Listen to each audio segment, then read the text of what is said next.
Ay, querida, si te contara lo que ocurrió en esa habitación a oscuras, tal vez hasta apagarías este vídeo ahora mismo, porque hay vivencias que hemos tenido en la vida que ni siquiera una telenovela mexicana podría inventar. Y eso que, miren, a mí me encanta exagerar. Lo recuerdo como si fuera ayer, y yo, con el cuerpo temblando, sentada en aquella silla de madera, y el padre Clemente en su silla frente a mí, con esa sonrisa que me helaba hasta los huesos. Me dijo en voz baja: hermana Cecilia, hoy vamos a trabajar en su purificación de nuevo, hija mía, y yo solo agaché la cabeza, porque en ese instante ya ni siquiera sabía quién era yo, ni qué día era, ni que estaba bien ni que estaba mal. Solo sabía que dolía. Me dolía en el alma. Pero tranquila, te lo contaré todo desde el principio, porque antes de que esta pesadilla se desatara, mi sueño fue hermoso. Y fue por ese sueño que yo misma, sí, yo misma, decidí entrar en ese convento. Mi nombre es Cecilia Andrade Ramos. Hoy cumplo 78 años. Nací en São José do Rio Pardo, en el interior del estado de Sao Paulo. Desde pequeña, sentía una diferencia marcada con las demás niñas de mi calle, mientras ellas fantaseaban con el matrimonio, vestirse de novia y tener hijos, anhelando ese futuro tradicionalmente femenino que todos en el pueblo daban por sentado. Yo no compartía esos sueños. En cambio, yo imaginaba el altar, el hábito blanco, el velo y el servicio a Dios. Mi hogar era un lugar de profunda fe. Mi padre, el señor Joaquín, era un hombre de iglesia ferviente, y no me perdía ni una sola misa, fuera festivo o domingo. Era un hombre trabajador y honesto, pero también riguroso, lo que a veces me intimidaba. Su palabra era ley. Mi madre, la señora Lourdes, era la personificación de la delicadeza, una mujer de oración constante, siempre con el rosario en la mano. Cuando no rezaba, cosía algo para el sacerdote, colaboraba en la parroquia o limpiaba los bancos de la iglesia con el pañito que siempre llevaba enrollado en su bolso de paja. Mis 3 hermanos, todos hombres, compartían el mismo camino, estudiaban un poco y luego trabajaban en la granja familiar junto a mi padre. Yo, en cambio, era la única hija, la más pequeña. A pesar de su dureza, mi padre tenía una forma especial de mirarme, como si yo fuera lo más valioso y puro de nuestro hogar. En aquella época, la fe era el centro de nuestras vidas. No teníamos celulares, ni televisión, ni nada de eso.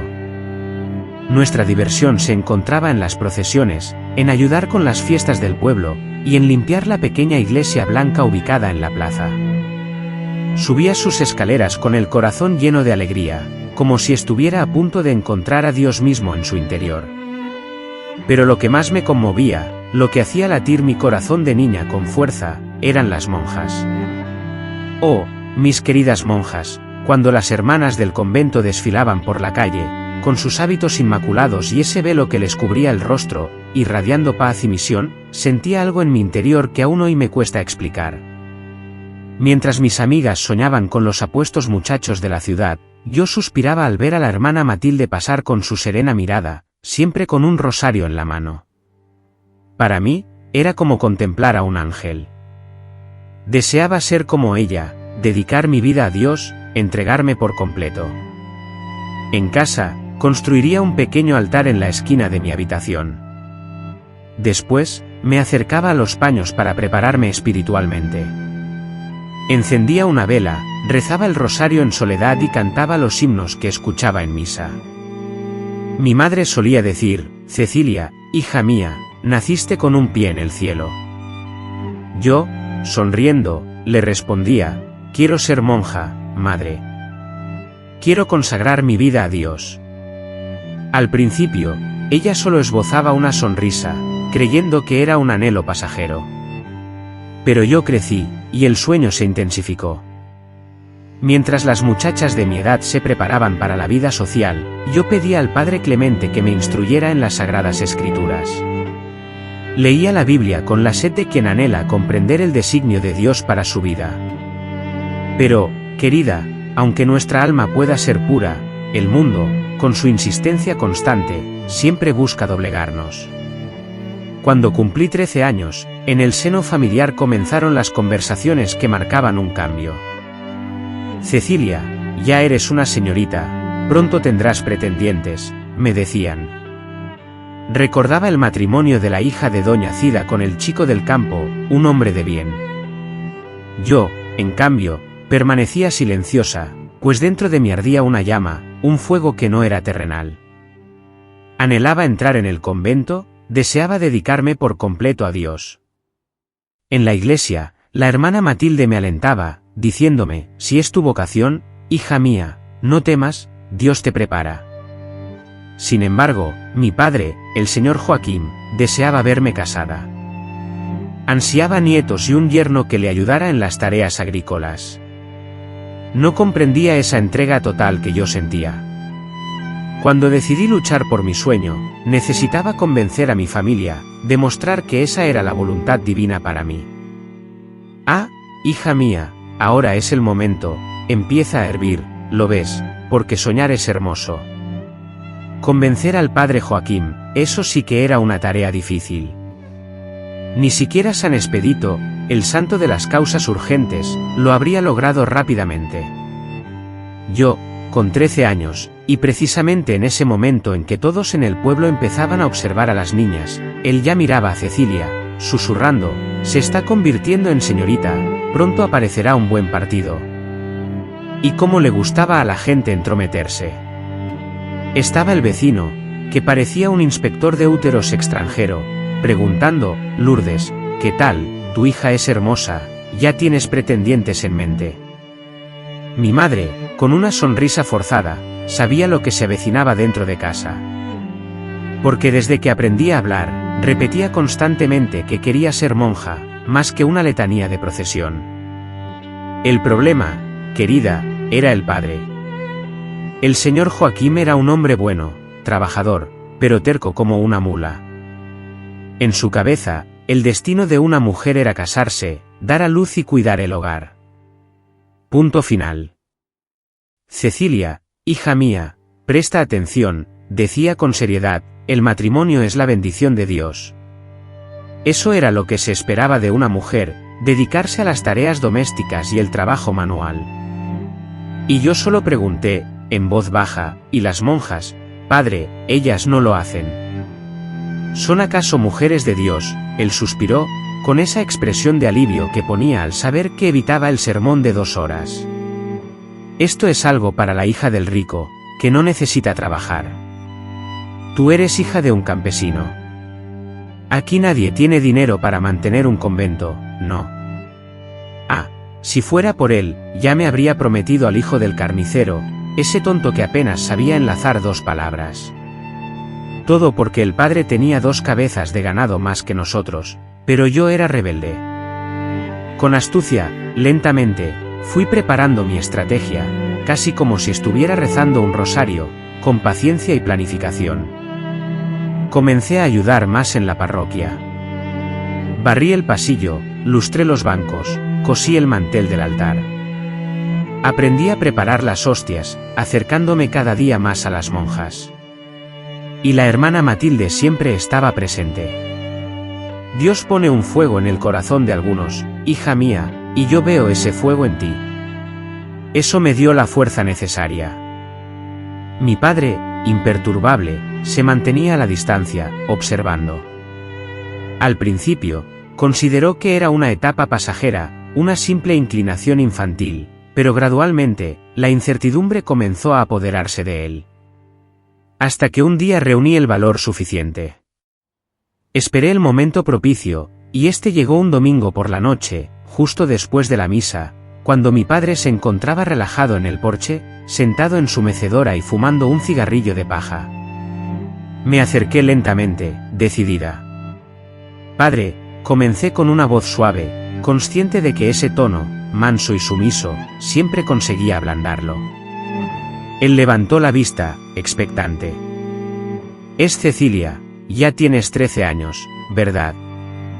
Frunció el ceño, anticipando algo. Sí, padre. Ya estoy aquí, ya soy mayor de edad, ya tengo conocimiento de mi corazón. Quiero servir a Dios, padre, Quiero ser monja. El humo casi lo asfixió, y la ira enrojeció su rostro. Hija, ¿estás loca? No, padre, no lo estoy. Siento la paz de la llamada. No quiero casarme. No quiero un esposo. Quiero el convento. En ese instante, mi madre, que había estado escuchando silenciosamente desde la cocina, apareció en el umbral, con los ojos desorbitados. Cecilia. Pero yo continué, una vez iniciada, no podía detenerme. Padre, tú me has enseñado a temer a Dios. El Señor, según me dijo, nos impulsa a prestar atención a la voz de Dios que reside en nuestro interior, tal como Él mismo me habló. Oh, querida, recuerdo vívidamente el rostro de mi padre en aquel instante, una compleja mezcla de orgullo y furia. Orgullo, porque era un hombre de palabra y sabía argumentar; furia, porque yo, con mis deseos, estaba desafiando el plan de vida que él había trazado para mí. Se levantó lentamente, arrojó su cigarrillo al suelo y lo pisoteó con vehemencia. Lo pensaré, declaró, pero si es necesario entregar a mi hija para que se consagre a la vida religiosa, lo haré, y no sentiré vergüenza alguna ante mi familia. Esas palabras resonaron en mí como una sentencia. Después de muchas conversaciones con la Madre Superiora, con el sacerdote y con la hermana Matilde, quien rezó más novenas por mí que por sí misma, mi padre finalmente cedió, a pesar de que, en el fondo, creía que mi decisión era un arrebato juvenil, un impulso pasajero. Sin embargo, él ignoraba que mi corazón estaba firme en su decisión. Mi madre lloró desconsoladamente el día que fuimos a la parroquia para formalizar todo. No lloraba por tristeza, sino que sentía una extraña mezcla de miedo y orgullo. Ella, mi madre, sabía que yo entraría al convento, pero ignoraba por completo lo que me esperaba allí dentro. Yo, por supuesto, lo desconocía aún más. Mi padre, con la voz quebrada por la emoción, hizo una última petición: no olvides a tu familia, Cecilia. Y yo le prometí: ay, querido, las promesas de una niña son tan puras, ¿verdad? Juré que escribiría cartas, que vendría a visitarlos, que sería feliz, pero lo que me esperaba me transformaría por completo. Tanto que, tiempo después, ni siquiera me reconocería a mí misma. El día de mi partida, todo el pueblo se reunió, pues en aquellos tiempos, la entrada de una joven al convento era casi un espectáculo. Mi madre vestía su mejor vestido. Todo el vecindario salió a despedirme. Ve y sirve a Dios. ¡Qué orgullo!, decían. Mi padre me acompañó hasta la puerta del convento. Justo antes de entrar, me tomó la mano con firmeza y, con suavidad, me dijo: ahora eres de Dios, hija, pero sigues siendo mía también. Sonreí, sin ser consciente de que aquella sería la última sonrisa genuina y despreocupada que brotaría de mí, porque lo que aguardaba, oh, querida, no era eso. No era el paraíso.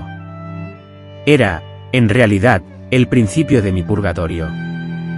Cuando somos jóvenes, tenemos esa tonta costumbre de creer que el mundo es bueno solo porque nosotros albergamos buenas intenciones. Entré en aquel convento con el pecho henchido de fe, como un pollo despreocupado tomando el sol en el patio. Simplemente ignoraba que el sol allí era abrasador. Cuando la Madre Josefa abrió aquella imponente puerta de hierro, sentí mariposas en el estómago, pero no era miedo, no, era emoción. Detrás de mí, mi padre y mi madre me observaban como si me estuvieran entregando a Dios en persona. Ahora, hija, comienza tu vida, susurró mi madre, con los ojos inundados de lágrimas. Sonreí, pobrecita de mí. Sonreí, creyendo que estaba entrando al cielo.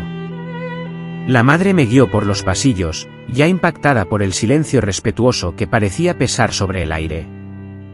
El eco de mis zapatos resonaba, como si estuviera desfilando solitaria en el silencio de una iglesia vacía. Cada paso, una dualidad de alegría y una extraña sensación de extrañamiento. Otros recién llegados me sobrepasaban, sus miradas bajas, las manos entrelazadas. Algunos ni siquiera se atrevían a levantar la vista. Pensé: observa eso, Qué santidad, qué humildad, si tan solo hubiera sabido que era miedo disfrazado de devoción. Pronto me condujeron al dormitorio. 20 camas alineadas, cada una con una manta delgada y una palangana de esmalte para la higiene personal. La madre señaló: esto es tuyo, hermana Cecilia. La primera noche fue una mezcla de ansiedad y gratitud. Ni siquiera dormí bien, pero me sentía feliz. Simplemente oré en silencio, dando gracias. Temprano, al día siguiente, la rutina ya había comenzado. Nos despertamos al sonido de la campana, incluso antes de que el gallo cantara. Vigilia, oración, ayuno, disciplina, recitaba la madre con esa voz que siempre sonaba a sermón. Cada hora estaba marcada, como si fuéramos relojes de cuerda. Me desperté, me dediqué a la oración, luego me incorporé a mis tareas laborales y después me alimenté. Después de un tiempo, retomé la oración, y simultáneamente me dediqué al estudio de la doctrina religiosa, lo que a su vez me impulsaba a orar con mayor frecuencia, y a procurar acostarme temprano. No obstante, en aquel momento, percibía todo como algo idílico y perfecto. Interpreté esa secuencia de eventos como una clara señal de mi entrega total a la fe. Aquello, en retrospectiva, marcó el punto de inflexión que alteró el rumbo de mi vida. El padre Clemente, un hombre de alrededor de 40 años, de complexión delgada y una sonrisa fácil, siempre mostrando una actitud afable y una aparente humildad en su hablar. Él era el confesor de los novicios y el director espiritual de la comunidad. En el instante en que me presenté ante él, extendió su mano de inmediato, y yo correspondí estrechándola con firmeza. Sus ojos marrones parecían escudriñarme. Hermana Cecilia, he escuchado mucho sobre su vocación. Es un placer darle la bienvenida aquí. Yo, ingenua y llena de orgullo, respondí: gracias, padre. Vengo a servir a Dios con todo mi ser. Él sonrió de una manera que hoy, con claridad, puedo entender su significado, pero en aquel momento solo percibí una muestra de afecto. Al principio, el padre Clemente me trataba con una devoción inusual, como si fuera un tesoro precioso, elogiando constantemente mi dedicación y asegurando que irradiaba una luz especial. Repetía con frecuencia: Dios tiene grandes planes para tu alma, hija mía. Yo, por supuesto, creía sus palabras. Quien dudaría de un sacerdote. Con el tiempo, comenzó a solicitar con frecuencia mi acompañamiento espiritual, siempre en el mismo lugar, la pequeña habitación contigua a la biblioteca, con una pesada puerta de madera vieja que insistía en cerrar con llave, justificando esto como necesario, para hablar libremente, sin interrupciones: hija mía. Si fuera ahora, habría sospechado, pero entonces mi mente solo veía pureza. Al principio, nuestras conversaciones versaban sobre la fe, la vocación y la oración. Me preguntaba si tenía pensamientos inapropiados, si sentía tentaciones, o si alguna emoción mundana me perturbaba. Yo respondía negativamente, y él elogiaba mi pureza. Hermana Cecilia, un alma pura como la tuya requiere una guía dedicada y fervorosa. Semanas después, las preguntas comenzaron a adquirir un tono diferente, y recordaba sentir, desde niña, anhelos de afecto mundano. Un joven del pueblo intentó cortejarla. Por supuesto, reaccioné con frialdad, pero asumí que era parte de la orientación, y siempre me hablaba de la misma manera al final de cada conversación. Debemos enfocarnos en tu purificación, pues las tentaciones pueden acechar, incluso en el alma más virtuosa. Paulatinamente, comenzó a tocarme el hombro, a hacer oraciones mientras posaba sus manos sobre mi cabeza, luego en mi espalda, todo con la apariencia de alguien que me protegía espiritualmente. En mi inocencia, lo veía como algo hermoso, el celo de un pastor por su rebaño. Pero él continuó avanzando. Durante la semana siguiente, en el transcurso de una de nuestras conversaciones, mientras yo le exponía una dificultad que tenía con las normas del ayuno, él sostuvo mis manos más tiempo de lo necesario, las apretó lentamente y me miró fijamente a los ojos. Me dijo: hermana Cecilia, la lucha espiritual es dura, pero tú eres fuerte. Sentí un vuelco en el estómago, no por miedo, sino por una incomodidad que no supe definir en ese momento. Salía de esas conversaciones siempre confundida. Pensaba, estoy pecando solo por sentirme así. Lo que yo ignoraba es que, hija mía, el pecado no estaba en mí. En ese instante, todo aún parecía cuidado espiritual. Lo peor estaba por llegar, ni siquiera había empezado. Porque después, al ver que yo no reaccioné, que confié, oh, hija mía, entonces se fue, cavando la fosa donde me sepultaría durante años. Si pudiera regresar en el tiempo y darle unas cuantas bofetadas a esa muchacha ingenua que fui, lo haría, no por rabia, sino porque realmente lo siento. Sentí una pena por mi inocencia, por esa hermosa pero peligrosa ceguera. El sacerdote Clemente ya me había tendido su trampa de confianza y yo, ingenua, creía que me estaba tratando como a una hija. Pero una hija se protege, no se destruye. Y él nos estaba succionando el alma lentamente, como quien desenhebra una cuerda de coser. No fui la única, y ahí es donde la cosa comenzó a ser más grave, hija mía. Pronto empecé a notar a las otras chicas que también estaban marcadas. Siempre las más nuevas, siempre las que acababan de llegar, siempre de la misma manera, acompañamiento espiritual, confesiones, largas oraciones de purificación. Sor Beatriz, por ejemplo, había venido de otro pueblo. Yo tenía 14 años. Era bella, delicada, con la piel tan clara que parecía de cera. Y la hermana Beatriz, pobrecita, también se estaba volviendo loca. Era un elemento común en esa pequeña biblioteca. Al principio, después de estas reuniones con él, cuando nos encontrábamos, todavía intercambiábamos miradas de complicidad, sintiendo un orgullo compartido por recibir tanta atención espiritual. Pero entonces, su mirada cambió, la alegría que antes brillaba en sus ojos comenzó a desaparecer. La sonrisa ya no aparecía con facilidad, su rostro se marchitó, como borrado, y su cabeza siempre estaba inclinada. Yo, sin entender aún lo que sucedía, pensé ingenuamente, debe ser la dureza de la rutina lo que le pesa.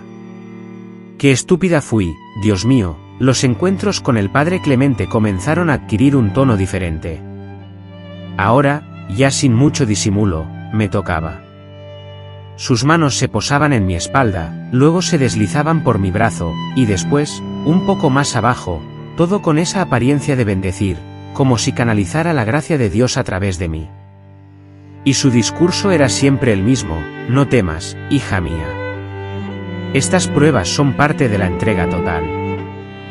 El enemigo siempre intentará confundirte, pero aquí, bajo mi protección, estás a salvo. Con las rodillas juntas y las manos sudorosas, luché por no temblar.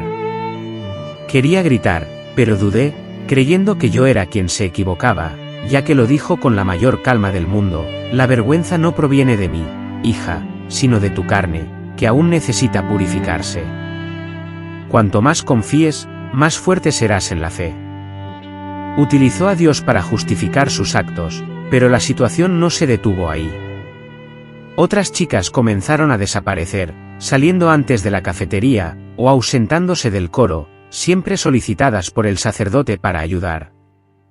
Me encontré con la hermana Lourdes, de 15 años, delgada y con los ojos hinchados. Debí preguntarle, ¿estás bien, Lourdes? Y ella, en un susurro, respondió, sí, hermana. Solo es el ayuno. Era una mentira. Era terror.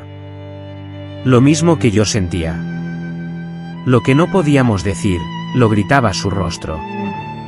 Pero ¿a quién podíamos contarle? ¿Quién nos creería? ¿Quién se atrevería? ¿Acaso se levantaron sospechas contra el hombre de sotana, el mismo representante de Dios, y Madre Josefa? Esa anciana fingió no darse cuenta de nada. Ella lo sabía, estaba segura. Estaba convencida de que sabía la verdad, pero desvió la mirada. Para ella, mantener el orden en el convento era más importante que proteger a las niñas. El plan estaba bien orquestado, hija mía. Él nos tomó a cada una de nosotras, poco a poco, sin atacar de golpe. Se preparaba, nos endulzaba el oído, jugaba con nuestras mentes, con nuestra fe. Lo llamaba pruebas de obediencia y siempre decía, la verdadera sierva de Dios aprende a despojarse de su propio orgullo y a entregarlo todo a su guía espiritual. ¿Sabes qué es lo peor? Que le creímos. Pensaba que si sentía asco, era debilidad mía. Si temblaba, creía que era el demonio que me intentaba. Era bueno, hija mía, verdad, bueno de corazón, bueno para manipular. Hubo un día en que no pude más. Salí de la pequeña habitación, con las piernas temblorosas, y me senté en un banco. Desde el jardín, lloré en silencio, temiendo ser vista. Fue entonces cuando la hermana Beatriz se sentó a mi lado, sus ojos enrojecidos como los míos. No hubo necesidad de palabras. El silencio que nos envolvía lo decía todo, un silencio denso, el de alguien consumido por un monstruo interior, incapaz de gritar. Solo susurré mi dolor. Ella asintió, comprendiendo. Se mordió el labio inferior y negó con la cabeza, y entonces habló, y fue ese día, hija mía, cuando comprendí que el infierno no era solo mío. Era un convento, repleto de angelitos arrancándose las alas sin que nadie escuchara. Si pudiera describirte ese lugar, hija mía, diría que fue un matadero de almas. Porque el cuerpo se mantenía, pero el alma era exprimida, reducida a bagazo de caña de azúcar. Todo allí se había convertido en un gran juego de tortura disfrazado de fe.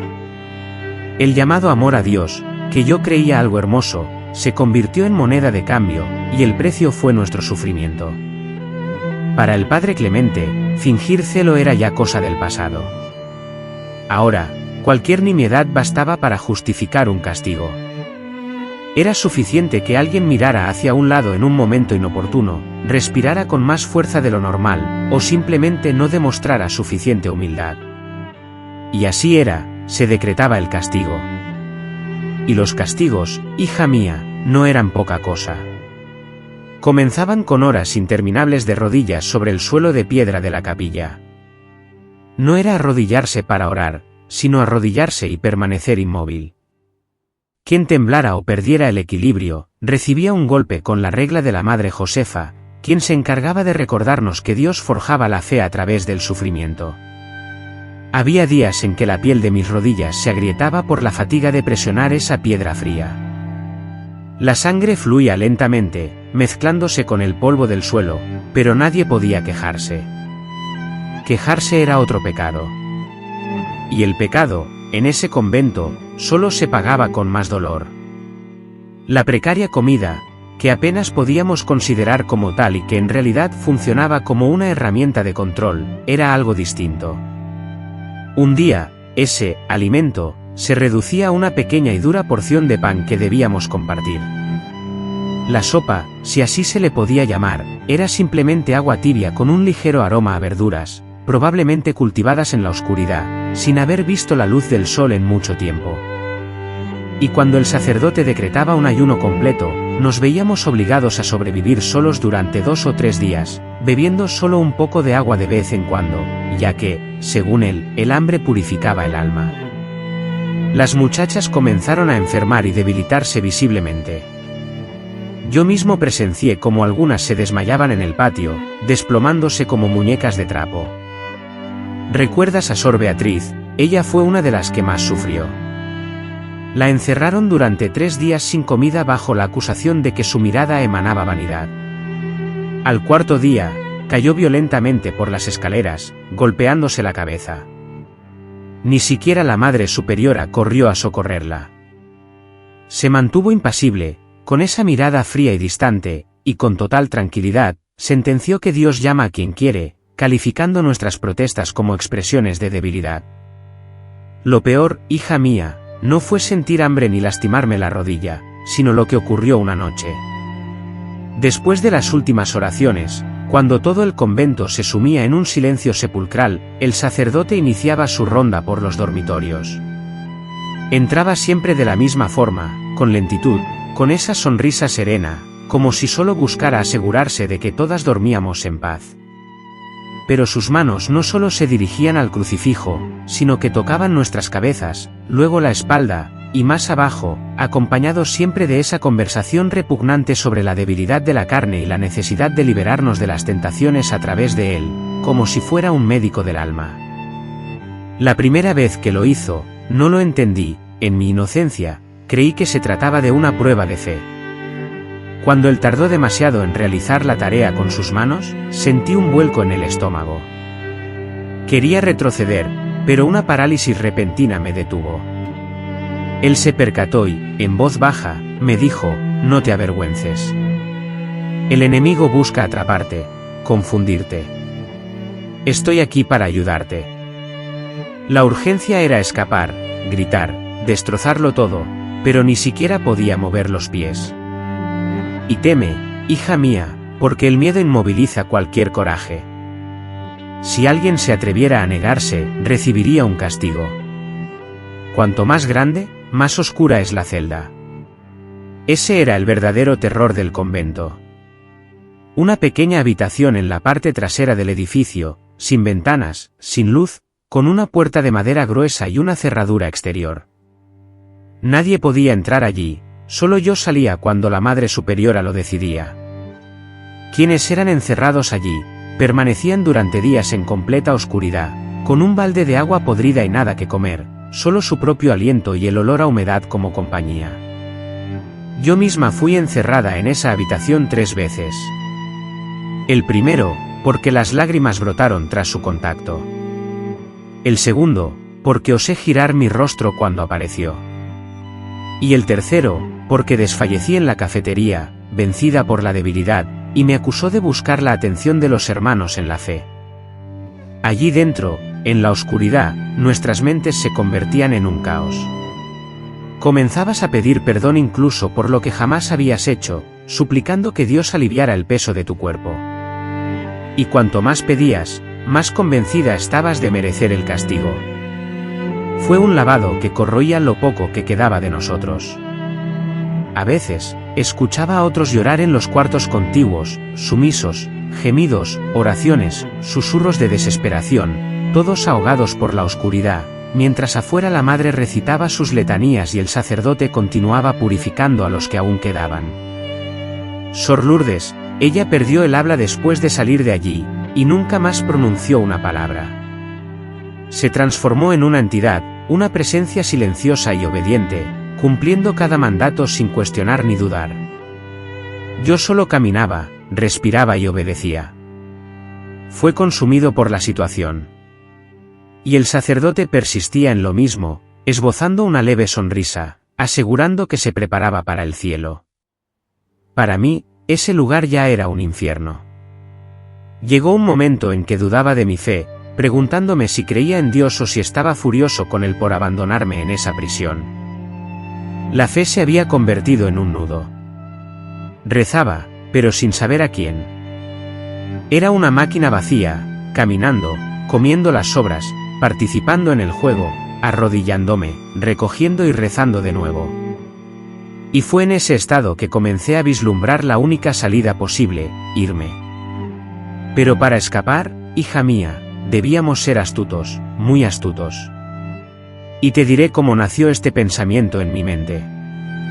Hay un momento en nuestras vidas en que el miedo comienza a enfermarnos. No digo que desaparezca, no. Permanece allí, como un animal oculto bajo la cama. Pero nos hartamos de ser el blanco de sus abusos. Empezó a ocurrirme a mí.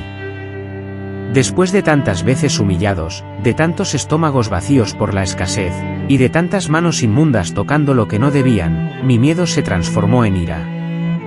Una rabia diferente, de esas que se incuban lentamente, como la masa de pan en el rincón cálido de la cocina, creciendo sin que nadie se percate. Los castigos en el convento continuaban siendo crueles, el sufrimiento persistía, solo cambiaban las formas. Si no era ayunar, era arrodillarse hasta que las piernas se entumecían. Si no era el encierro en el cuarto oscuro, era el silencio obligatorio por días enteros. Había días en que pasaba horas con la frente pegada a la fría pared de la habitación, fingiendo rezar para no tener que hablar con nadie y no revelar lo que ya estaba pensando. Pero el sacerdote, él era diferente, estaba yendo demasiado lejos. En ese momento, se dedicaba a exorcismos colectivos con los novicios, quienes, según él, estaban poseídos por el orgullo. La escena era grotesca, obligaba a todos a arrodillarse en círculo en medio de la capilla. Ya entrada la noche, a la luz vacilante de las velas, recorría a cada uno de ellos, tocándoles las manos y susurrando oraciones inventadas, repitiendo siempre la misma historia. El mal se apoderaba de la carne femenina y era necesario expulsarlo, lanzarlo fuera. Mientras sus dedos exploraban zonas prohibidas, con su habitual aire de hombre santo en una misión divina, sentí náuseas, pero ya no temblaba como antes. En mi interior, algo nuevo empezaba a bullir, aún no era valentía, pero sí rebelión. En ese instante, percibí la presencia de Sor Antonia, una monja anciana, de esas que apenas notábamos en nuestra rutina. Caminaba lentamente, con la cabeza baja y la mano siempre aferrada a un rosario desgastado. Ella nunca pronunciaba palabra, nunca dejaba asomar una sonrisa en su rostro. Parecía haberse fusionado con el mobiliario de la casa, tanto tiempo que llevaba allí. Pero sus ojos, esos ojos no habían envejecido. Observaban todo, como si hubieran visto demasiado, y habían aprendido a permanecer en silencio para sobrevivir. Un día, después de una de esas repulsivas sesiones a las que asistía, pasé cerca de ella en la despensa. No sabría decir por qué, pero en ese instante fijé la mirada en el suelo y dejé escapar un pesado suspiro. Fue entonces cuando ella, por primera vez, susurró algo. Algo en voz baja, solo para que yo la escuchara: el que grita muere, el que calla dura más tiempo. Aquellas palabras me golpearon como un cuchillo. Me detuve en medio del pasillo. Estuve a punto de preguntarle qué quería decir, pero ella ya se había dado la vuelta y había desaparecido entre las sombras del convento. Los días siguientes, comencé a prestarle más atención.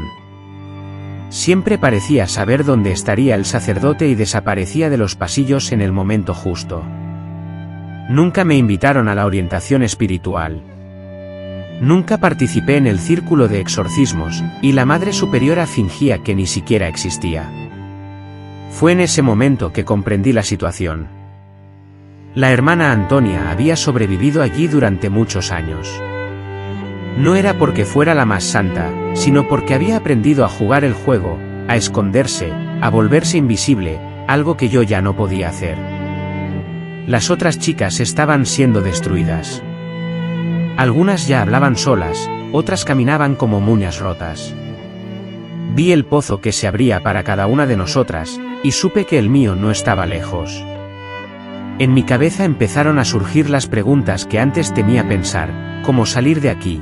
¿Hay alguien ahí afuera? ¿Nos creerían? ¿Qué pasaría si intentara escapar? Pero huir de un convento no era una tarea sencilla. No había forma de escapar de la casa de los padres. Estábamos rodeadas de altos muros, puertas de hierro y miradas sospechosas. La vigilancia era constante, incluso en silencio. A pesar de los peligros evidentes, la sola posibilidad de concebir esa idea me infundió una incipiente esperanza, la primera en mucho tiempo. Una mañana, mientras limpiaba el altar, Antonia me llamó en voz baja, con la voz áspera de quien no habla desde hace mucho. Me advirtió: ten cuidado, niña. Cuando el sacerdote detecta que un novicio empieza a cuestionar, la opresión se intensifica.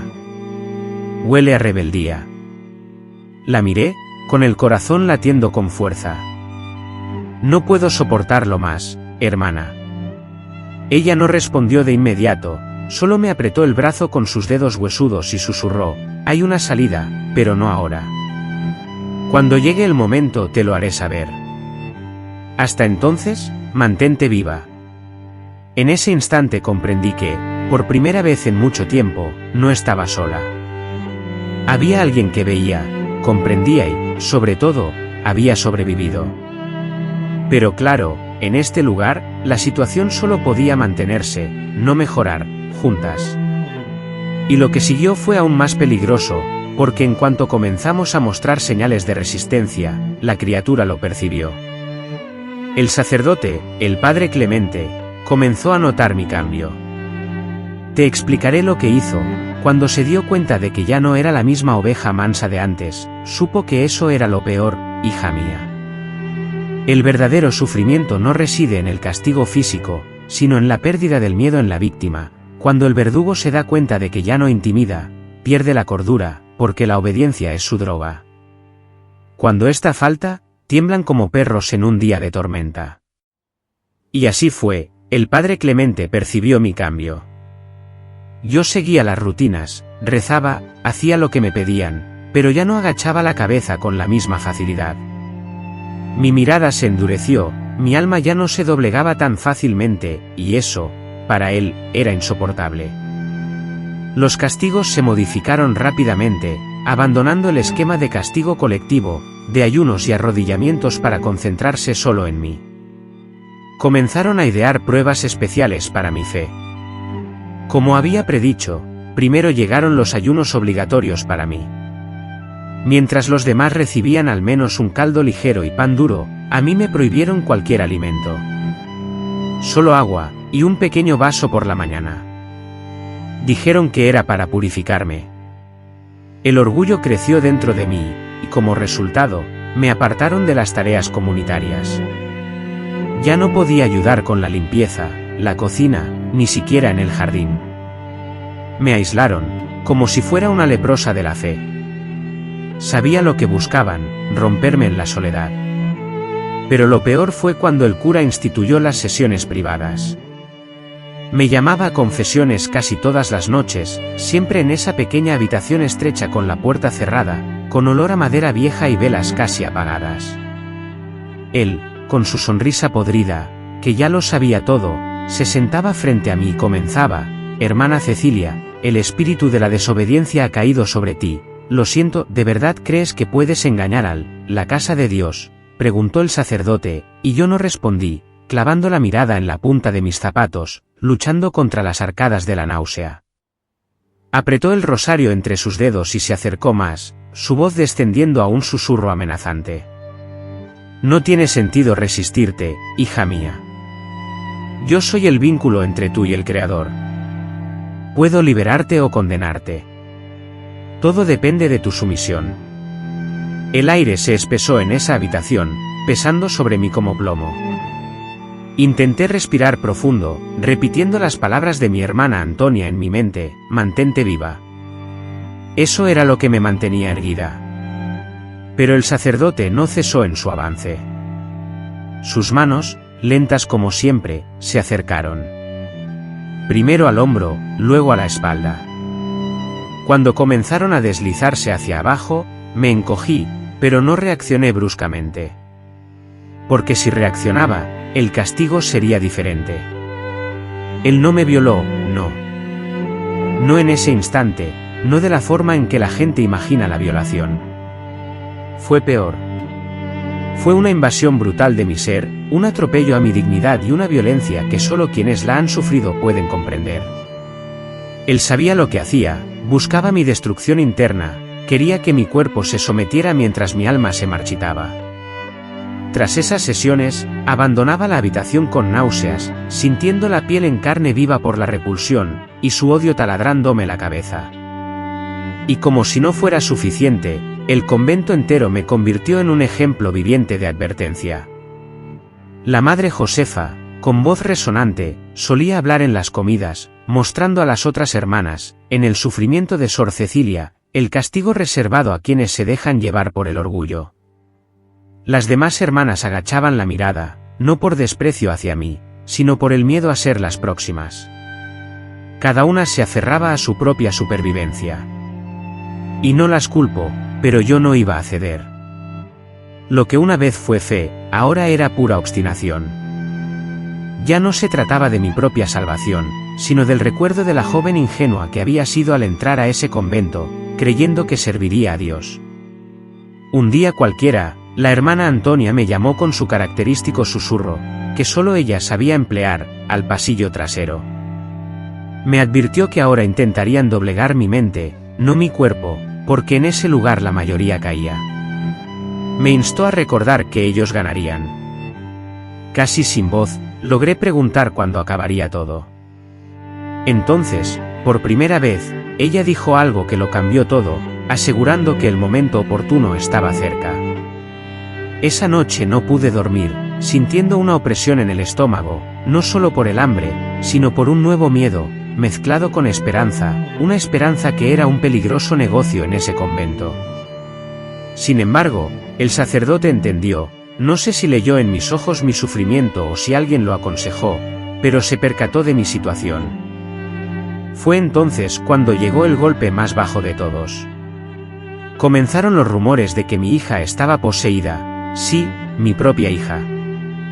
Él orquestó todo el espectáculo y, al final, me acusó de ser un instrumento del demonio, de corromper la santidad de los demás novicios.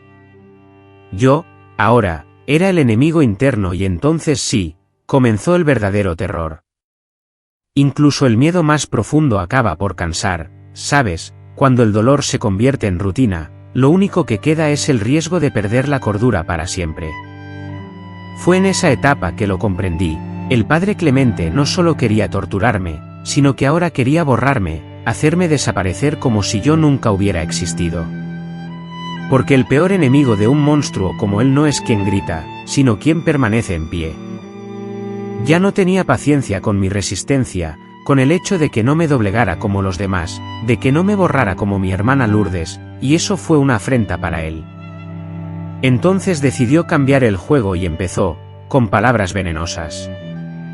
Un domingo, después de la misa, llamó a todas las monjas al patio central, algo que nunca había hecho antes. Aplastados bajo el sol inclemente, formábamos una fila apretada. Ya sentía el estómago revuelto antes de que abriera la boca.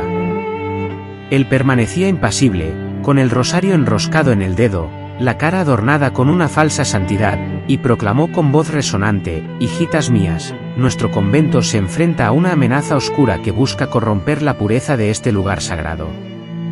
El enemigo ha infiltrado serpientes entre nosotras y debemos cortar la cabeza de esa víbora antes de que su veneno envenene nuestras almas». Las demás intercambiaron miradas nerviosas, algunas conteniendo las lágrimas, otras con los ojos desmesuradamente abiertos. Yo me quedé allí, paralizada, anticipando la inminente puñalada, y esta llegó. La hermana Cecilia fue señalada como el instrumento de esta corrupción. Ella ya no combatía el mal, sino que lo protegía. Fue como una sentencia de muerte pública.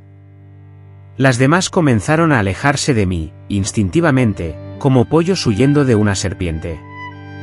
No era siquiera por odio. El temor a ser asociado con el pecador era palpable. La Madre Superiora, por supuesto, era la única que lo sentía de verdad. Ella había dejado de mirarme hace mucho, mucho tiempo. Se convirtió en una cómplice silenciosa. Y fue ese día cuando comenzó el segundo ciclo de tortura, el aislamiento social total. Ahora nadie podía hablarme. Las demás recién llegadas tenían órdenes estrictas de vigilarme e informar cualquier intento sospechoso. El sacerdote había tejido una red de espionaje entre las propias niñas, como si fueran detectores de pecado. Vigilar es proteger, decía. Cada error de la hermana Cecilia puede ser una puerta abierta al demonio que os alcanzará a todas. Fue una humillación peor que cualquier azote. Sentí la espalda rígida y las miradas ardiendo en mi nuca. Las niñas se alejaban de mí, cojeando, temblorosas, como si fuera una leprosa. Pero la que realmente prestaba atención era la hermana Antonia. Me observaba desde lejos, como siempre lo hacía, pero ahora con una atención casi delatora. ¿Sabías cuál es el verdadero peligro? La noche anterior, en la silenciosa lavandería, cuando todos los demás estaban reunidos, ella me llamó. «El tiempo se agota», susurró con sus pequeños ojos, cargados de tensión. «Debemos ser rápidos, ¿no habrá una segunda oportunidad? ¿Es posible?», pregunté, aún incrédulo. Ella asintió 5 veces con la cabeza, gravemente, sin esbozar una sonrisa, como si la situación lo exigiera. Fue entonces cuando me reveló la primera parte del plan. En la parte trasera, la valla de madera se estaba deteriorando.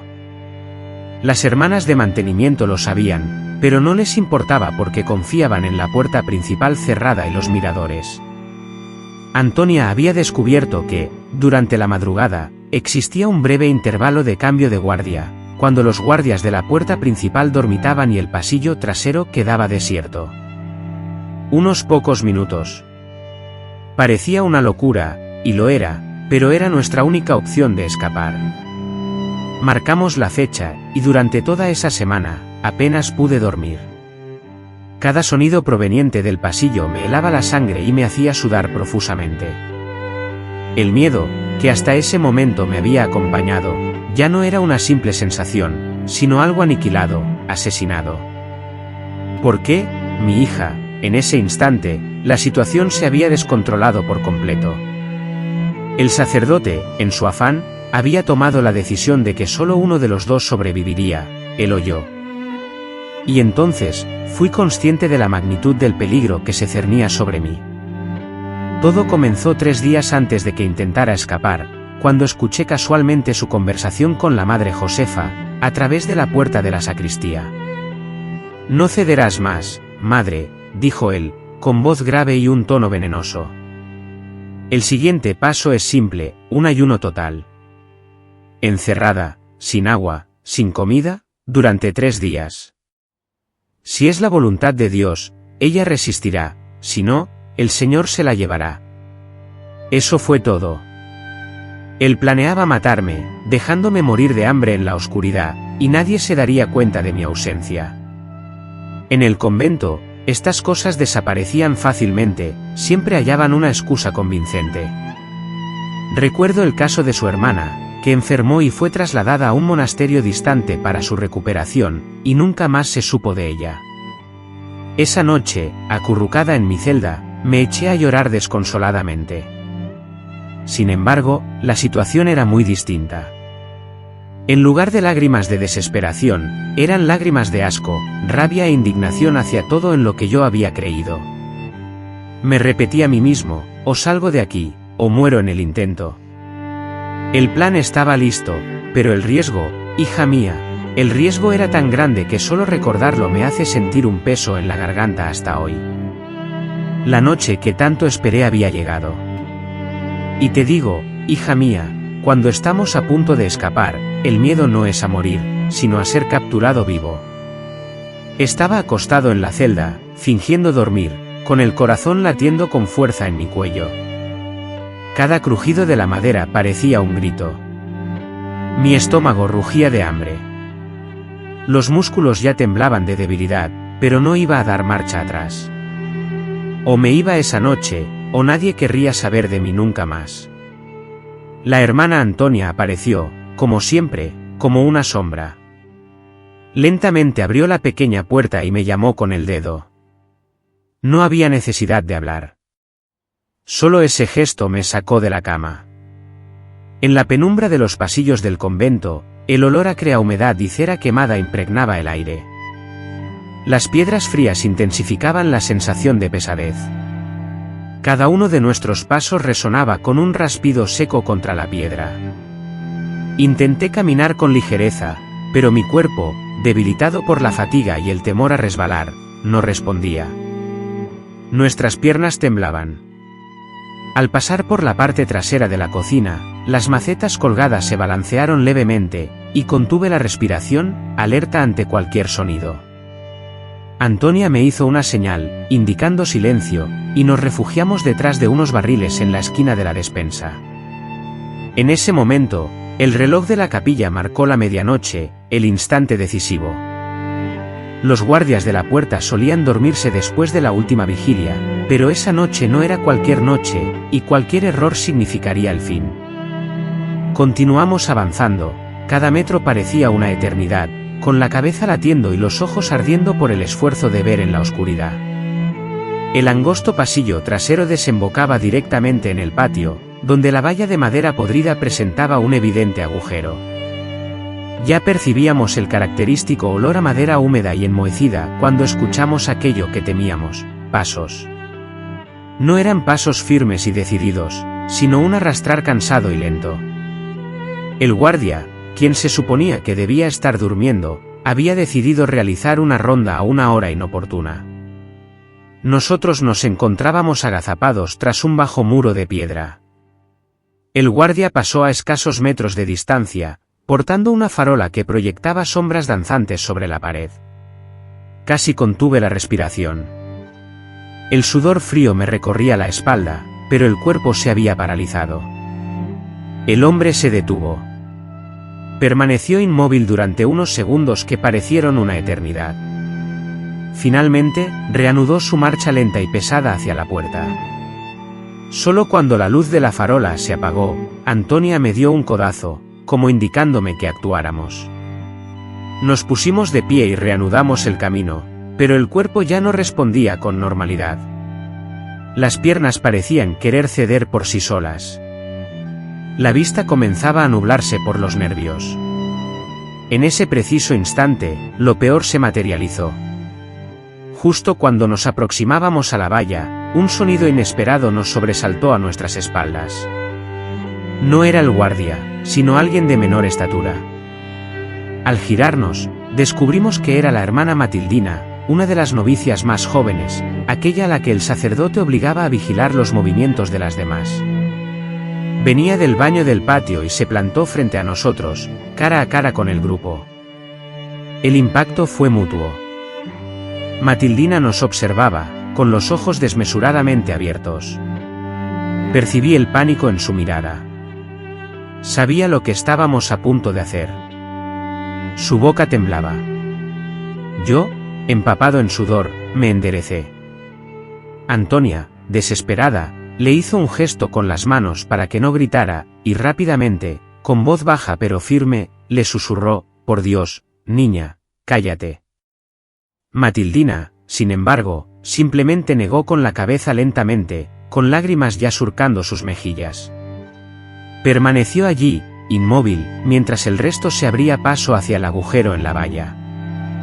Cuando alcanzamos la madera podrida, Antonia, ya familiarizada con el camino, retiró las tablas con sumo cuidado, que cedieron con un crujido sordo. El espacio era tan angosto que solo se podía avanzar arrastrándose. Antonia fue la primera en pasar y yo la seguí. Las astillas de madera desgarraron mi fina ropa y me arañaron la piel, pero esas heridas eran insignificantes comparadas con lo que ya había sufrido. Afuera, el olor a tierra mojada inundaba mis fosas nasales, la libertad olía a maleza y barro, pero ese era el aroma de la vida. Aún no habíamos terminado. Debíamos cruzar el denso matorral que se extendía detrás del convento y alcanzar el camino de tierra. Desde allí, con suerte, podríamos encontrar algún carro que aprovechara la luz del amanecer, o quizás nos adentráramos aún más en lo profundo del bosque. Lo fundamental era que ya no estábamos encerrados entre las paredes del convento. Mientras corríamos torpemente a través del bosque, sentí que mi corazón se aceleraba con una mezcla de temor y alivio. Nuestra huida pendía de un hilo frágil que podría romperse en cualquier momento. Detrás de nosotros, el convento permanecía dormido, pero el amanecer no perdonaría nuestra ausencia. ¿Qué sucedió exactamente ese día, el siguiente? Oh, Dios mío, fue un verdadero caos. Si has seguido mi relato hasta ahora, no olvides suscribirte al canal, darle a me gusta, y comentarme desde dónde me estás viendo. Hay quienes piensan, hija mía, que lo peor es escapar de la cárcel, ¿verdad? Pero lo peor viene después de saltar el muro, cuando descubres que el mundo exterior también te quiere engullir. Cuando la hermana Antonia y yo logramos cruzar esa valla destartalada y sentimos la tierra firme bajo nuestros pies, pareció que el alma, por fin, regresaba al cuerpo. Pero solo duró un instante. La verdadera libertad aún estaba muy lejos.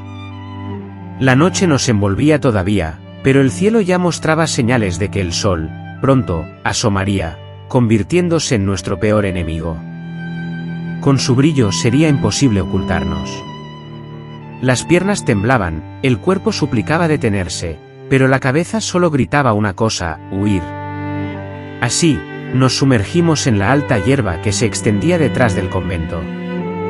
Allí, en aquel paraje agreste, la ausencia total de senderos definidos hacía que el terreno fuera una maraña impenetrable. Las ramas, como cuchillos afilados, le azotaban el rostro, la hierba se enganchaba a su falda y las espinas desgarraban sus piernas. Cada paso era un esfuerzo titánico, una lucha contra la maleza. A pesar de su edad avanzada, la hermana Antonia persistía con firmeza, impulsada, al parecer, por el miedo que se había convertido en su motor. Detrás de ella, con el cuerpo extenuado por el hambre y los castigos recibidos, yo tropezaba y me tambaleaba, al borde del colapso. El amanecer, perezoso, comenzó a iluminar el horizonte. Cuando el primer rayo de sol nos alcanzó, aún estábamos perdidas en el corazón del bosque, sin saber hacia dónde dirigirnos, pero sabiendo que debíamos alejarnos lo más posible de los muros malditos del convento. Fue entonces cuando, a la distancia, escuchamos el sonido de la campana, no la campana que anunciaba la oración matutina, sino la que alertaba sobre la alarma. Ya nos habían descubierto. Sentí que el aire abandonaba mis pulmones. Antonia me tiró del brazo y continuamos, arrastrándonos por una pequeña cueva de tierra, intentando desaparecer de la vista, sabiendo que la búsqueda no tardaría en comenzar. Primero escuchamos los ladridos de los perros, un sonido que se hizo más intenso al soltarlos. Después, los gritos desesperados de los guardias rompieron el silencio. «Dispersarse, búsquenlos por todas partes, los rebeldes están sueltos», clamaban. A los rebeldes nos llamaban, a nosotros, hombres del pueblo, vecinos fieles a la iglesia. El padre Clemente no perdió un instante, no buscaba solo encontrarnos, sino cazarnos, tratándonos como animales fugitivos. El bosque, antes nuestro refugio, se convirtió en una trampa mortal. Pasamos horas escondidos en un agujero de erosión, casi fundidos con el barro, conteniendo la respiración, sintiendo el olor agrio y húmedo de la tierra mezclado con el miedo. Los hombres, con voces altas y amenazantes, pasaban cerca, acompañados por los perros que olfateaban ansiosamente. «No pueden haber ido lejos», escuchamos decir al padre. «Si los encuentran, déjenlos con vida, yo mismo me encargaré de purificarlos». «Purifícate, hija mía», me dijo, y hasta hoy siento asco al recordar esa palabra en boca de ese monstruo. Todo el día se convirtió en un juego macabro con la muerte. Cada crujido de una rama bajo un pie nos hacía saltar el corazón en la boca. Las horas se estiraban lentamente, como si el tiempo. Él se burlaba de nosotros sin cesar. Al caer la noche nuevamente, éramos conscientes de que no podríamos resistir otro día en esas condiciones, sin alimentos, sin agua, con nuestros cuerpos al borde del colapso. Sabíamos que no tardaríamos en ser descubiertos, o simplemente nos desplomaríamos, convertidos en muñecos de trapo sobre la tierra. Fue entonces cuando la suerte, o Dios, o quien fuera, decidió brindarnos un poco de ayuda, justo al amanecer.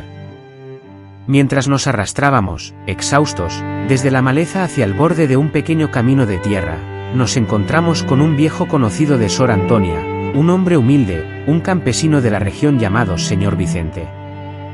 Él casi sufre un ataque al corazón al vernos salir del matorral, sucios, con la ropa rasgada y con la apariencia de dos almas atormentadas.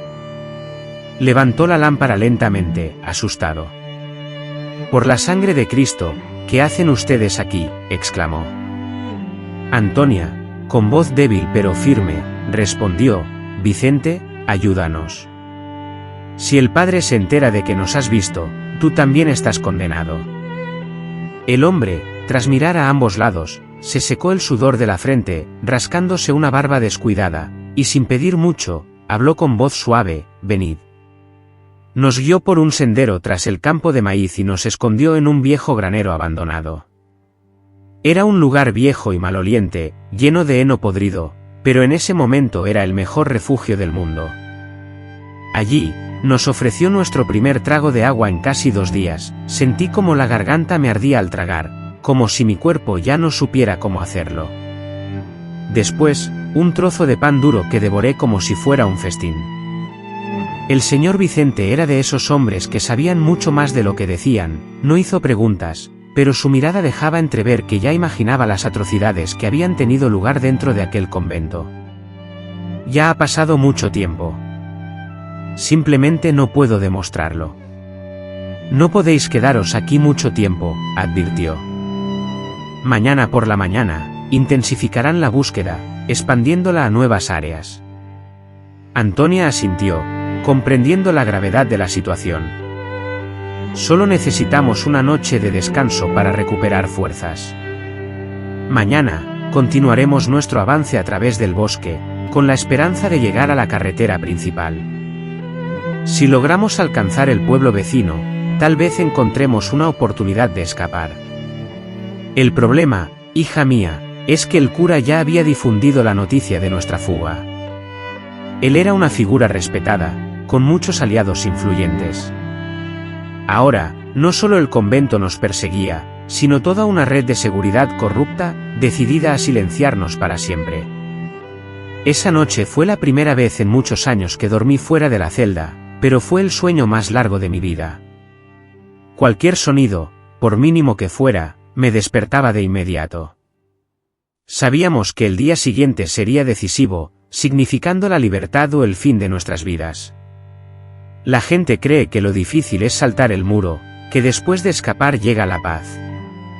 Ah, si fuera tan sencillo, huir fue la parte más fácil. El verdadero infierno comenzó después. Mi hermana Antonia y yo logramos escapar con éxito de aquel almacén a primera hora de la mañana siguiente. El sol aún no había asomado para calentar la tierra. Vicente, en un acto de valentía, arriesgó su vida para garantizar nuestra huida segura. Sigue este camino, dedicado al servicio. Atraviesa el denso bosque de bambú, evitando los caminos principales. Más adelante, el camino de carretas te llevará a Santa Eulalia. Allí, nadie te reconocerá. Habló con voz suave, escudriñando el entorno, como si cada rama fuera un ojo del Padre Clemente. Continuamos, como dos espectros errantes. Ya no tenía prisa, pero tampoco encontraba paz. Durante aquellos primeros días de caminata, aún esperaba escuchar los gritos de la búsqueda, los ladridos de los perros y los pesados pasos de los hombres del convento, pero no llegaron. Después de 2 o 3 días, comprendí la situación, el sacerdote había desistido. No por piedad, por supuesto. Simplemente, era inteligente. Cuanto más alboroto causaba aquel hombre al buscarnos, mayor era el peligro de remover el polvo que, por tanto tiempo, había permanecido oculto dentro de ese lúgubre convento. Por eso, optó por el silencio. En el pueblo corrió el rumor de que habíamos escapado. Nos atormentaba la tentación del pecado, y nos dijeron que Dios nos abandonaría a nuestra propia desventura. ¿Sabes qué es eso, hija mía? Es lo mismo que arrebatar la vida a las personas. La persecución física había cesado, pero el lastre del pasado seguía presente, como una garrapata en un perro flaco. Continuamos nuestro viaje por el camino de tierra. De vez en cuando, un granjero, con su carreta, nos ofrecía un trago de agua y un trozo de pan duro, pero sin hacer preguntas. Allí, en ese lugar, todos conocían los rumores sobre la iglesia, pero meterse con el cura y mi hija era meterse con algo peligroso. Tras muchos días caminando como almas perdidas, conseguimos llegar a la ciudad de Santa Eulalia, pequeña y modesta, pero que, en ese instante, me pareció de otro mundo.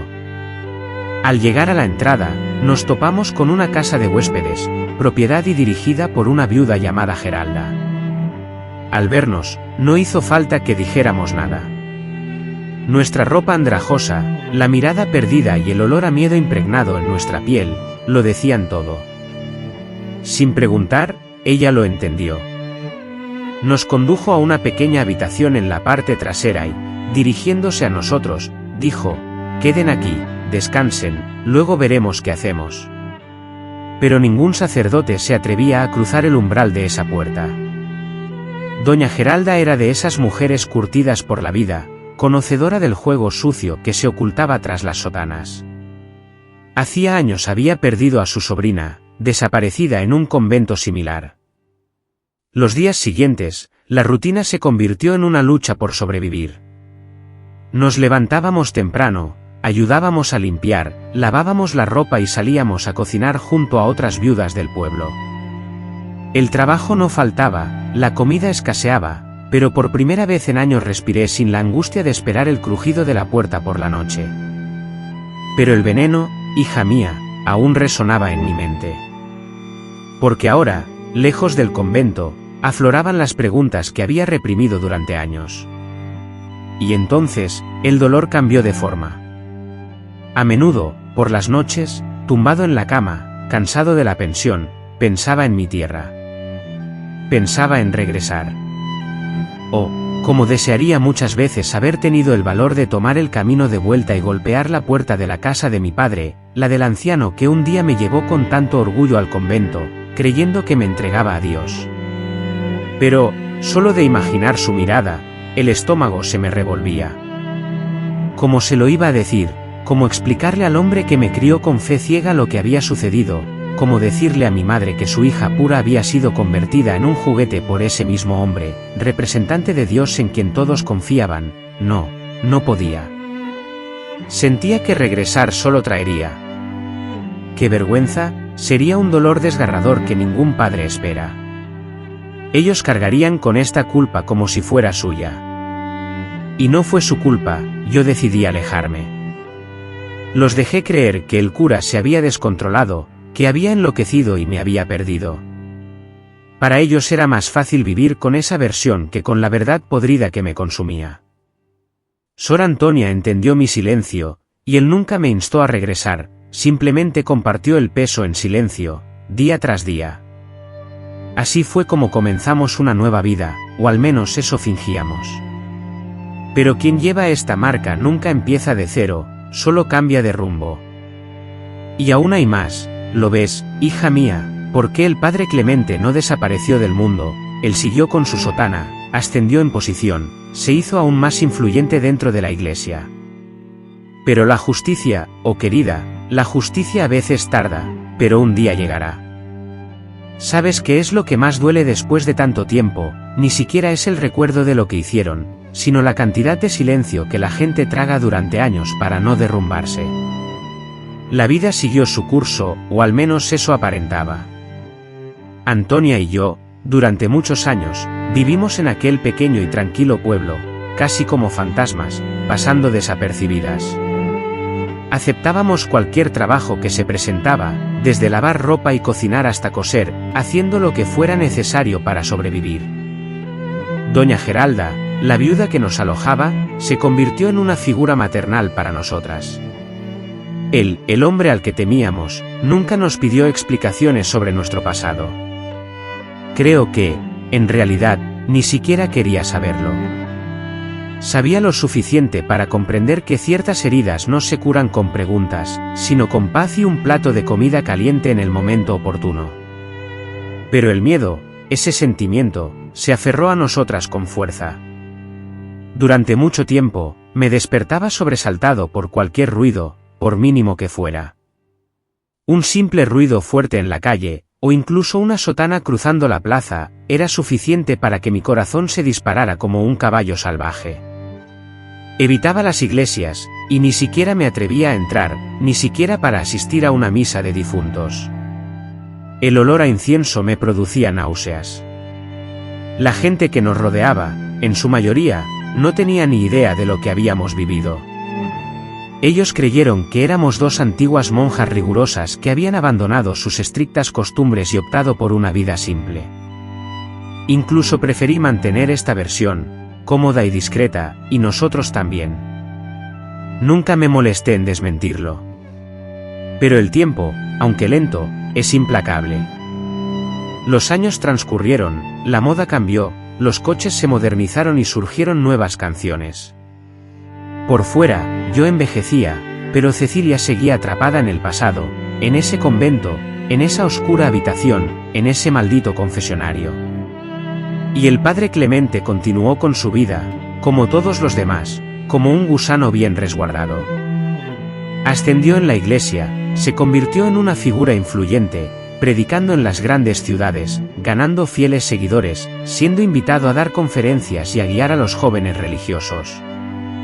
Cada vez que escuchaba hablar de él, la angustia me oprimía la garganta. La necesidad de gritar me hervía en el estómago, pero me tragaba las palabras. ¿A quién iba a contar mi verdad? ¿A quién iba a confiar mis secretos? Hija mía, ¿quién me creería? Una exmonja, que una vez huyó del convento, incapaz de soportar la rigurosa disciplina impuesta por Dios, había desaparecido. La vida, esa cruel rueda, gira implacable. Muchos años habían transcurrido. Mis manos, ahora con arrugas y cabellos grises, delataban el paso del tiempo. La primera señal de alarma surgió en el pueblo vecino. Un joven novicio había desaparecido misteriosamente de un convento, conocido por el padre Clemente. La historia se extendió, primero en susurros, luego en murmuraciones, y finalmente, en tímidas denuncias. Mujeres que también habían sufrido, a manos del sacerdote, comenzaron a revelar secretos, cosas que todos habían preferido ignorar. Las víctimas más jóvenes, a diferencia de nosotras, no sentían la misma vergüenza. Tenían más valentía, o tal vez desesperación, o ambas cosas. Pronto se unieron otras monjas, que, como yo y Antonia, habían escapado de ese sistema opresivo. Algunas de ellas, incluso, ya no usaban hábito. A pesar de haber dejado la iglesia, otros aún conservaban la conexión, pero todos compartían el mismo trauma, una angustia que se les atragantaba. El escándalo, inicialmente discreto, creció y se extendió. Y finalmente, su nombre, antes reverenciado, resonó en boca de todos. Al escuchar la noticia en la radio sobre la pila de la pensión, mis manos se quedaron inmóviles. Era extraño escuchar su nombre entre las palabras: investigación, escándalo eclesiástico, acusaciones de conducta inapropiada con los novicios, indecencia, hija mía. Observa el eufemismo que empleaban para no decir lo que realmente hizo. Escuché la noticia en silencio, con las manos entrelazadas sobre el regazo y la cabeza gacha. La señora Geralda entró en la habitación y me encontró en esa postura. No dije nada, solo colocó una taza de café a mi lado, porque aquellos que conocen nuestro dolor, no necesitan preguntar. Antonia, sentada en el sillón, recostada junto a la ventana, soltó un suspiro que parecía haber estado contenido durante 40 años. Él, confiado, creía que nunca sería vencido. Yo no soy yo, respondí, sintiendo un escalofrío al cerrar los ojos. Una extraña sensación me invadió, alivio teñido de repulsión, rebeldía fusionada con paz. No era venganza, ni júbilo, sino la culminación de un ciclo, uno que había consumido a toda una generación. En los meses siguientes, el escándalo se expandió, emergiendo nuevas denuncias y quejas. Los obispos intentaron silenciarlo, y la Iglesia emitió un comunicado oficial, recurriendo a las maniobras usuales cuando la podredumbre amenaza con desbordarse. Del sacerdote Clemente supe después, cuando fue apartado de sus responsabilidades por motivos de salud, un eufemismo perfecto para ocultar la vergüenza: mi hija. Nunca me llamaron a declarar, nunca me buscaron, y para ser sincero, no estoy seguro de si hubiera logrado articular palabra. Lo que debía suceder ya había ocurrido, y su nombre cargaba finalmente con el peso de la inmundicia que había esparcido en las almas de tantos. Continué con mi vida, o lo que quedaba de ella. Antonia permaneció a mi lado hasta el final, hasta sus últimos días. Falleció siendo muy anciana, en paz, en una de esas mañanas con un cielo azul, un azul demasiado intenso para la tristeza que nos acompañaba. Guarda esto en tu corazón. Y yo me quedé aquí. Para contarte esta historia ahora, hija mía, porque el silencio que nos consumió por dentro durante toda nuestra vida, ya no lo llevo solo. Ahora tú también conoces esta verdad. Al fin se acabó, ¿verdad? Ni siquiera recuerdo cuántos años llevo aquí, sentado, con este peso en la espalda. La edad avanzaba lentamente, como una plaga que arrasa el campo. Cuando nos dimos cuenta, ya no había salida. Hoy cumplo 78 años, arrastrando mi cuerpo. El cuerpo se ha encorvado un poco, la vista se ha debilitado, los dedos duelen por el frío, pero el recuerdo, ese nunca me ha abandonado en paz. Después de todo lo que he vivido, seguí adelante con mi vida de la única forma que pude, con la cabeza gacha, en silencio, cargando esta maleta invisible que nadie ve. Trabajé arduamente en múltiples tareas, lavaba ropa para personas, incluyendo a una familia adinerada para quienes también planchaba, confeccionaba ajuares para las hijas de otros que se casaban, y preparaba alimentos en una fonda ubicada a la orilla del camino. A pesar del esfuerzo, el dinero nunca abundaba, pero tampoco faltaba lo esencial, lo justo para tener un plato de comida en la mesa y una manta para el invierno. Nunca me casé, y no fue por falta de oportunidad, ningún hombre logró acercarse lo suficiente.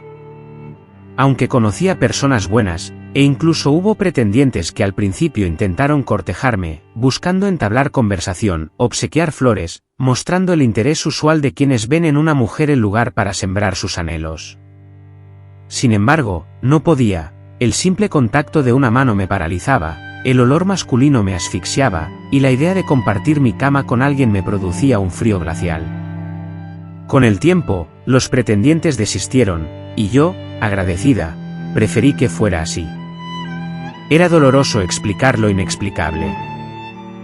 Yo contaba con algunos amigos que el destino había unido, ya que entendían que una mujer sola necesita un apoyo. Gente sencilla y honesta, a quienes no les importaba el pasado, solo les apetecía un poco de café en el balcón y una charla ligera al final de la tarde. Pero, en el fondo, la soledad siempre fue mi mejor compañera. Observaba a las familias en la plaza, los niños jugando, las madres llamando a sus hijos para que no se subieran al borde y pensé, esto no era para mí. Nunca lo fue, mis padres, a quienes nunca volví a ver, y no tuve el valor de contactarlos. La vergüenza, incluso después de tanto tiempo, aún residía en mi pecho, pesada. De vez en cuando, soñaba con ellos. Sueños extraños y confusos, donde mi madre me llamaba desde dentro de la casa, y mi padre, sentado en la silla de paja, movía el cigarrillo entre los dedos, mirándome como preguntando, ¿qué te ocurrió, hija? Y nunca podía responder, ni siquiera en sueños. Antonia se marchó, mi hermana del alma hasta el final. Murió con dignidad, como si fuera una de esas mañanas frías, durmiendo sin dolor. Yo estaba a su lado, sosteniendo su mano helada, agradeciéndole en silencio por el coraje que tuvo. Sin ella, yo no estaría aquí. El escándalo en la iglesia, ese del que tanto se habló, desapareció de las noticias después de un tiempo. Al padre Clemente nunca más lo volví a oír. Dicen que lo destituyeron, y luego murió viejo, bien cuidado, con una hermosa misa para enterrar al canalla. La iglesia sabe cómo enterrar a los suyos, hija mía.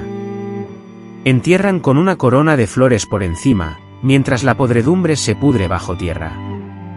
Pero lo que importa hoy ya no es él. Él ya se fue. Lo que queda soy yo.